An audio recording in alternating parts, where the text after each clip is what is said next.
morning. My name's Liz, and I'm an alcoholic. I joked with Abby when we had coffee. I was like, I could no-show, and you could be the speaker. It makes my heart race to speak in front of people, and it's one of my many fears. Another one of my fears actually was to admit in public, in a setting like this, that I was an alcoholic. It was really scary to me to think about it, and I used to be afraid that I would go out in public in the grocery stores, or when I walked up and met somebody new, I'd introduce myself. I said it so many times early in sobriety. So I was afraid I'd walk up to someone new and be like, hello, my name is Liz and I'm an alcoholic. Well, so far, I've been sober about 6.5 years now. So far, that has not happened. I have not walked up to any newcomers or new people in my life and admitted, my deepest, darkest secret. And today I would tell you it's not even a secret, which is huge for me. So my story begins at the beginning, like most stories. But before I tell you about mine, I do have to say that I am a person of faith. I'm a follower of Jesus, and God is my higher power, and I anchor and ground my story in that story most times. And so I was wrestling through how to tell my story. I'm 43 years old. There's a lot of life for me between here and there, and I've only been sober for 6.5 of them. And so as I was wrestling with how to tell my story, I found myself in another big book, just looking for some answers and some directions. And I read a story about Jesus and his interaction with a woman at a well. And in this story, he tells this woman, he talks to her about being thirsty and getting water and all these other things. But he says to her that anyone who comes to him will never thirst. But anyone who drinks of the well and the water will thirst again and again and again. And as I read those words, thirst, again and again and again, I realized I've been really, really, really thirsty my whole entire life. Really thirsty. And I'm thinking in a room full of alcoholics, everyone's like, yes, of course we've been thirsty. So can remember as a young age, as a young child, I grew up in a home with lots of silence. I was an only child, and my family didn't talk. We had 3 rules: don't talk, don't deal, and don't feel. As long as you followed those rules, you were good to go. In the confounds of those rules, I didn't know that I was loved or wanted or appreciated. I didn't know I belonged. And then also in the confounds of those rules, there were lots of secrets. Well, we all know the saying, you're only as sick as your secret. Yeah. Well, in our family, we had lots of secrets, so we were really sick. My grandparents had secrets. My parents' had secrets. That's my grandparents. My parents had secrets, and then I had secrets. My secret was my family was sick. My parents didn't really interact with me. I was emotionally neglected. And then on top of that, I had been sexually abused as a young child. And so I kept my secrets. I kept them. And I was really thirsty. I was thirsty for love. I was thirsty for attention. I was thirsty for a sense of belonging. And so I found ways to feed my thirst. I performed. I was a really good student. I was really good at pleasing and people pleasing, but I was still thirsty. So as I got older, I went to high school and I found sports and I found boys. And for a little while, I thought that would quench my thirst. Right? The boys accepted me in the sports.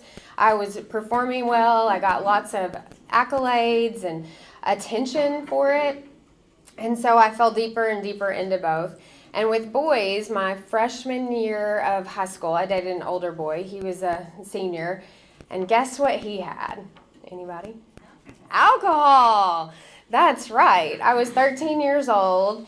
And he introduced me to alcohol. And at the time, I did not know that most people didn't like alcohol the first time they drank it.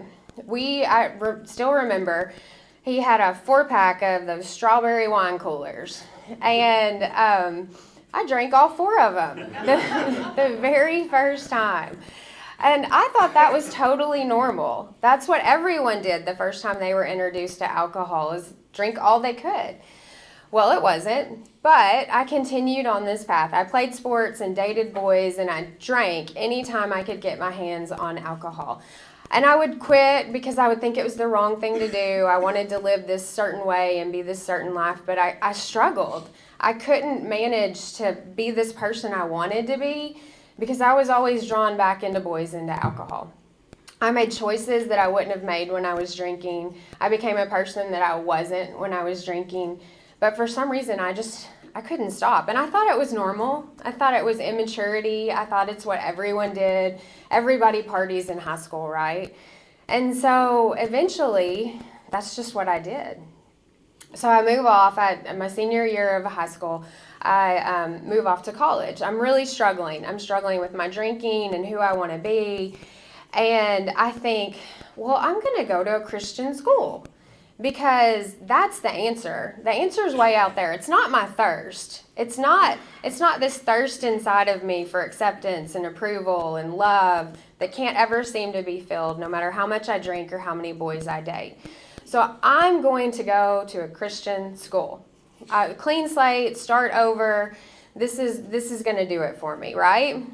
Well, we all know the saying, everywhere you go, there you are. Well, I went to school, and there I was. I was still the same person. I was still really, really thirsty. I played college soccer at a Christian school, and so while I was there, I got to go 2 weeks early every fall. Well, I was 2 weeks early my first fall, my freshman year, and the soccer players weren't there to stay sober and learn about God. They were there to play soccer and drink. And so I found the party crowd before I even started. And everywhere I went, there I was. And I was still really thirsty. The insides of me were not at peace or satisfied. I wasn't sure I was loved. I wasn't sure I was wanted. And somehow I thought maybe that was all my fault too. And so I drank at a school where you're not supposed to drink. I was drinking and partying and doing all the things that I thought that if I moved locations, if I just changed zip codes, then it would be different. It would be better. And so I went to school and found myself drinking again, and drinking more than I'd ever drank, really. I was getting pretty deep in. And so I went to a party one night, and things got very out of control, and I realized I really needed to quit drinking. So I did. I stopped cold turkey, and things got better for a while. I met my amazing husband, and I thought, yet again, this is the answer. This is the answer to my thirst. I'm going to belong to someone. I won't be thirsty anymore. It's not me. I'm not the problem. My insides don't need to be dealt with. The answer's out there, whether it's alcohol or a relationship and so I just kept looking. I got married. We had kids. Eventually, I start drinking again. And we drink, and this time it's going to be different though, right? I'm 21, I'm of age, it is legal, I'm mature, I'm going to make better decisions, I'm going to follow the rules. Well, and I do to some extent, but I start drinking more and more. And the more I drink, I'm still the same really thirsty person. I'm still me on the inside. And I start making decisions that compromise my integrity, that compromise the character of who I am, that even put my marriage at risk. I put myself in places I don't need to be. And it's not the alcohol's fault. Absolutely not. It's not, it is the alcohol's fault. At this point, if I would just stop drinking, I could get it all together. So I stopped drinking again. Cold turkey, stop drinking. But it's me. If I could just get it right, if I could just follow the rules, if I could just keep it within these certain boundaries and behaviors. And so I quit drinking. Our marriage moves forward. We have kids. We moved to Jonesboro. And eventually, somewhere in there, guess what I start doing again? I start drinking because that's what mature people do. They drink they drink. They drink, and they drink within certain boundaries, and I'm going to follow the rules this time. I'm for sure only going to drink with my husband. I'm only going to drink wine. I'm not going to party. I have all these rules in place to keep me safe so that I can drink. Well, it doesn't work. I break them again and again and again. And so we had to have 4 kids at this point in my story. And life is really overwhelming and hard and chaotic. And I don't really know how to handle any of it. So I drink. And I drink a lot. And I'm drinking by myself more now. I'm drinking earlier. I'm drinking hard liquor. All these rules I thought I wouldn't break. These things I would do. And I feel myself dying inside. I realized that I don't really know who I am. I felt kind of soulless and disconnected from the people around me. My life was a whirlwind of chaos. Now, I did have 4 children in my defense. Like, we were juggling a lot. But I just didn't know how to manage the days. Someone cuts me off while I'm driving, and I'm ready to burn the whole house down. You know, it's just absolute insanity, my reaction to things. Or the schedule gets changed, and I don't even know what to do. And so I'm drinking a lot at this point. The only reason I'm not drinking in the morning is because in the back of my head, that's what alcoholics do. Yeah, right? So I have a hangover most mornings. My life is chaos and unmanageable. And I start going to this Bible study. Well, I meet my sponsor through it. I did not know she was in program. I still hold it against her that she did not reveal to me that she was an alcoholic, because I never would have told her that I was struggling with drinking. So I get to know her, and in this setting, I get to know her in a really undefensive way. Like, I just get to watch her and the way she moves in the world. And she has a lot going on in her life. She's spread pretty thin between her children in different places and different states. She has these responsibilities in this particular program that she's involved in. And I see her handling it with dignity and grace and a lot of peace. And I'm a little intrigued by that. I wanted what she had, because my life was absolute chaos. I rolled in like a hot mess everywhere I went. My hair was on fire, my heels were clicking, and the whole world revolved around me. And she wasn't like that. She had a peace about her, a serenity that I just really, really wanted. And so I got to know her, and I got to watch the way she interacted with people and the way she loved people and just the calmness that she exuded. And eventually I asked her, how's this working for you? Like, how we had really similar life circumstances. Our husbands do the same thing. And she just handled it all a lot better than me. And so I wanted to know.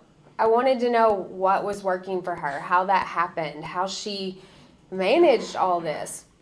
And so I asked her, I said, is there any way you would mentor me or spend some time with me? Like, my life is chaos, and I see yours, and I want what you have.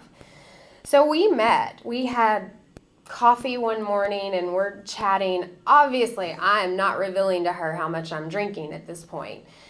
And we're chatting, and I have to go to a dinner that night. And at this dinner, it was inappropriate for me to drink, which you guys can guess. I didn't go anywhere that didn't involve alcohol. I went to dinners where people drank. I didn't even go to the movies. Now, I didn't think about the fact that you could bring a flask in. Don't ask me why. That never dawned on me. But I only went to restaurants where you could drink. I only hung out with people that you could drink with. And here I was having to go to a meal where it was socially inappropriate for me to drink. And so we're chatting about this dinner coming up, and I'm like, I'm definitely going to have a shot of whiskey before I go to that. And she looks at me. She cocks her head. She goes, what if you didn't? And I was like, well, I don't know. What if I'm not sure that's the best idea. What if I didn't? I might go up in flames. What are we talking about here? And she's like, could you do it? Well, of course I could do it. I just don't really want to. Prove it. okay, fine. I will do it. I will go to this dinner and I won't drink. So I go and I don't drink, but my hair feels like it is absolutely on fire. I had not gone to one of these social settings and one of these social situations in a really long time without drinking, before I went, while I was there, and after. So I went. I really honestly thought my skin was going to crawl off my body. I was such a wreck without a drink before I went and while I was there. And so I went and I realized something wasn't quite right. I should be able to do this without alcohol. It should be within my repertoire to go to a meal without having to drink before. And so I go, I make it through the meal. I'm a nervous wreck because I hadn't had anything to drink. And then, text her, I made it through the dinner. I did it. Yay me. I'm going to have a glass of wine now. Right? I made it. I did what she said. I made it through. And so I did. I had a few glasses of wine, and then the next day I'm like, okay, I might really need to cut back, or I might really need to stop. Like I'm not sure I've got control of this anymore. And so that morning I wake up and I was like, I run a lot. This can't be good for my health to drink so much. And I think, okay, I'm gonna. Today's the day. I'm not gonna drink any at all today. Anybody want to guess if I made it? No, I didn't. We were opening the bottle of wine that evening. And the next day, Sunday, I text her and I go, I really think I have a problem. I can't stop drinking. And so it dawned on me, I couldn't stop. This is the first time in my history of drinking I really couldn't stop. I had in my head thought I needed to slow down or I needed to cut back a little, and I had tried and I couldn't. I knew I was pretty deep in, but I didn't know how deep. And so that was the day, March 5th, 2017. It was a Sunday. I stopped drinking. And I really thought I was going to die. I really did. For the next month, I wrestled with not drinking, and I didn't want to come to program. I didn't want to admit I was an alcoholic. I just wanted to cut back. I just wanted to have control again. And so she walked along with me, my sponsor did, through all of that, through the wrestling of whether or not I was an alcoholic, or if I would be willing to come to program, if I was willing to say those words, I'm an alcoholic. I wasn't. I was willing to say I had a problem, but I wasn't willing to say that it was a problem with an A word, because that was really bad. And so I went to all manner of lengths to prove I wasn't an alcoholic, and eventually I just couldn't. I was about to drink. My choices were to start drinking again or come to a meeting. Okay, so I went to a meeting, but I agreed to go to a meeting in Memphis because I'm so important, and my anonymity was that important. So she went with me. Bless her. My sponsor is really patient, y'all. She went with me to a meeting in Memphis. I went for the first time. I cried through the whole thing, and I will never forget a lady saying to me that at the meeting, she said, I was always afraid at my first meeting that they would tell me that this is where I belonged and that I didn't belong here simultaneously. And that's where I was.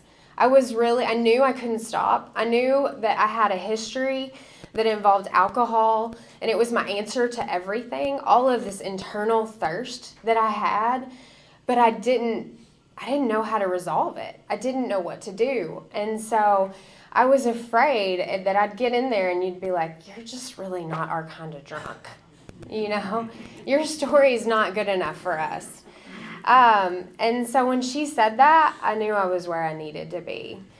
So we went to several meetings in Memphis, and I was still really afraid. And y'all, I was crazy. My hair was on fire. I wasn't sleeping. I wanted to drink all the time. I had no clue there were so many alcohol trucks in Jonesboro. I mean, who knew that a dry county had so much alcohol?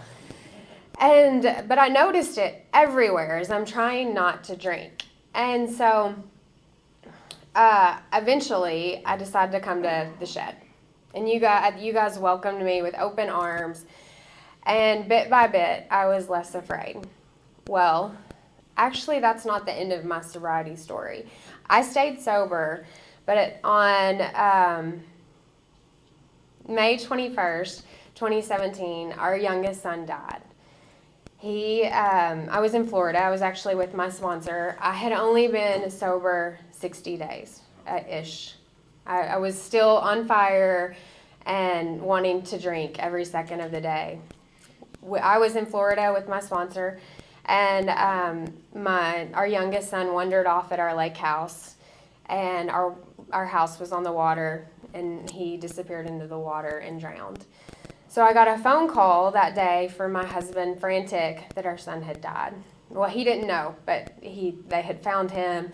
There was a lot of moving parts. He was flown to Little Rock, and I was flown to Little Rock to meet them, and our son died there that evening.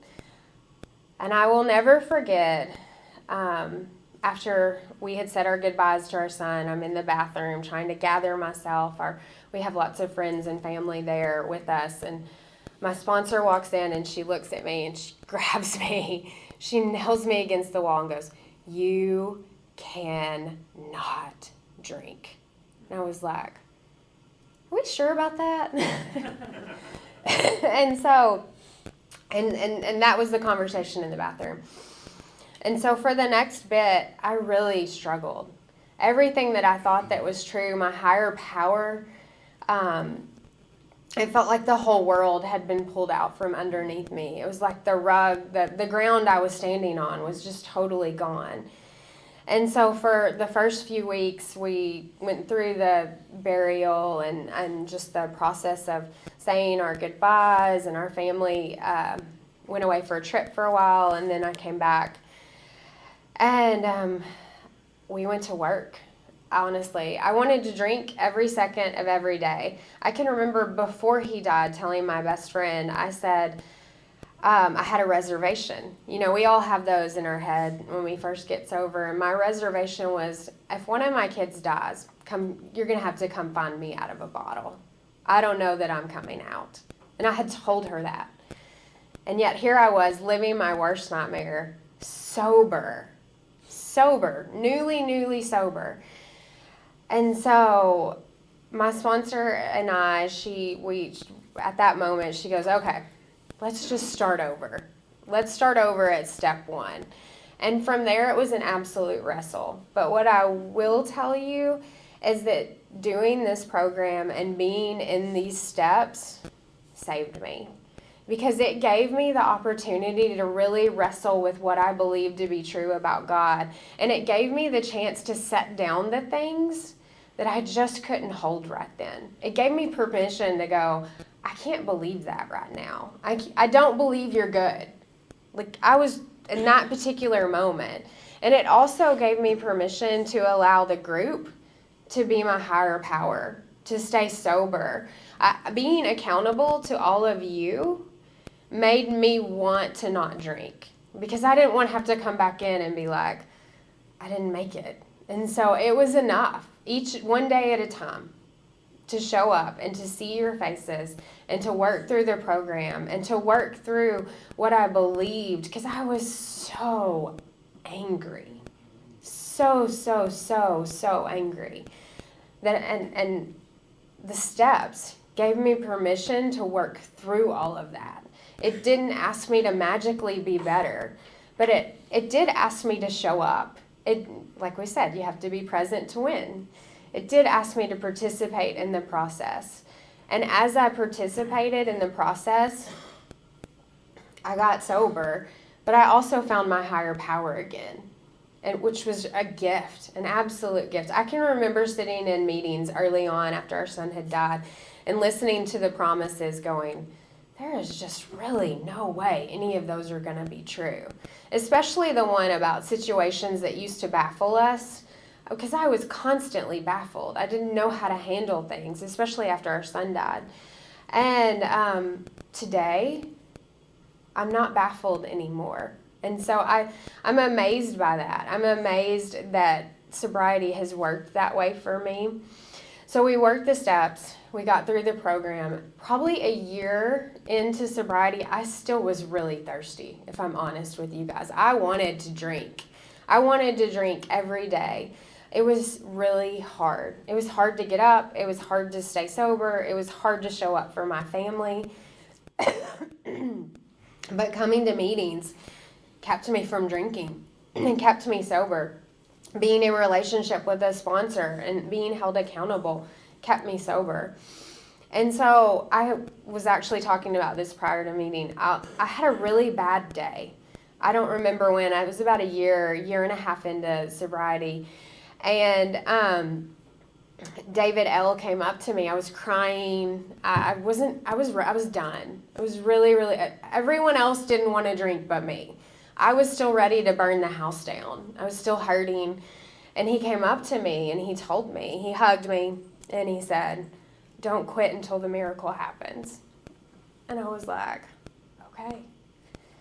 It's just different. He was like, it's different timing for different people, but you never know when you're on the cusp of it. And so he gave me enough encouragement, sorry, for me to keep going. Because I was on the cusp of it. I just didn't know it. And somewhere around there, somewhere between a year and a half and 2 years, it happened. I stopped wanting to drink. I don't know why. There's a saying that day by day it seems like nothing changes, but then when you look back, everything's changed. That's kind of how it felt. Day by day, it didn't feel like I was making any progress. Day by day, it didn't feel like I was wanting to stop drinking or that my thinking was getting better or that I was becoming a person of grace. Like I still lost my temper and yelled at my kids and made all these awful choices. Like it didn't seem like I was becoming the person that I wanted to be. But yet, somewhere along the line of working through the steps and coming to meetings and being in relationship with God, my higher power, everything changed. So I'm supposed to tell you guys what I'm like now. I'm sober, which is huge. I know that sounds not that big, and I'm not just not drinking. I really am sober. I'm sober of mind and sober of heart. And my sponsor would tell you I have a calendar, which is really funny in the sense because I was very disorganized, super. I didn't know where I was supposed to be and when I was supposed to be there. And now I do. I'm here today, guys. I showed up. I was on time. I didn't stand anybody up or make Abby tell her story. And a lot of that is a gift of sobriety. I know where I'm supposed to be and when I'm supposed to be there. I don't always get it right. I'm not perfect, but I do have a calendar, which is huge because I made fun of people with calendars for a really long time. Another gift of sobriety for me is gratitude. I hated gratitude meetings. Oh, for so long. So long. And then my sponsor loved to tell me to make gratitude lists, especially the first couple of years of sobriety. I was not feeling grateful. I was grieving. I didn't want to be grateful. How dare she ask me to be grateful? Yet today, I'm more than happy to make a gratitude list. And so I'm a grateful person. I'm a person who's willing to ask for help. I wouldn't have done that in the past. I would have acted like I could handle everything and conquered the whole entire world all by myself. And I would have made you feel bad that you couldn't. And then I would have gone and drank about it later. But I'll ask for help. I'll be really honest that I don't know something or that I'm struggling. I'm willing to be vulnerable with that. I'm willing to call my sponsor when I'm feeling, I still have days that things are not perfect or that the drink sounds better than walking through this program and staying in contact with my higher power. I'm a deeply connected and deeply communal person. My biggest gift probably is my faith. I don't know that there was another way for me. This program really did give me my higher power back. I don't know after my son died if I could have gone another way through. It just gave me this structure to wrestle. It gave me permission to have doubts and questions. It gave me space to ask hard questions. And my faith, that wasn't always okay. And I was grateful for that. I was grateful to be able to pick up what felt true, because I could hold that as anchors until the other things that didn't feel very true felt more true. And it grew me and groomed me. I do have to say I'm no longer baffled. I've already mentioned that. And the other thing that I'm really grateful for as a gift of my program is I don't carry secrets and I don't live in silence anymore. And that's huge. I can remember my sponsor saying to me early on, use your words. Liz, you have to use your words. Being sober and being in program has given me a voice. I don't feel like I have to hide. I don't feel ashamed of who I am. I don't look for ways to not speak, except for in front of a microphone. But it definitely has given me a voice, the ability to share my heart, my mind, and who I am with other people. And I don't want to carry secrets anymore at all, not a single one. And I'm grateful for that. It has rewired me. It has taken a lot of time. It didn't happen magically or quickly or overnight for me. But what I can tell you is I'm no longer thirsty. I'm no longer thirsty. And I'm so incredibly grateful for that. That's all I've got, guys. Thank you.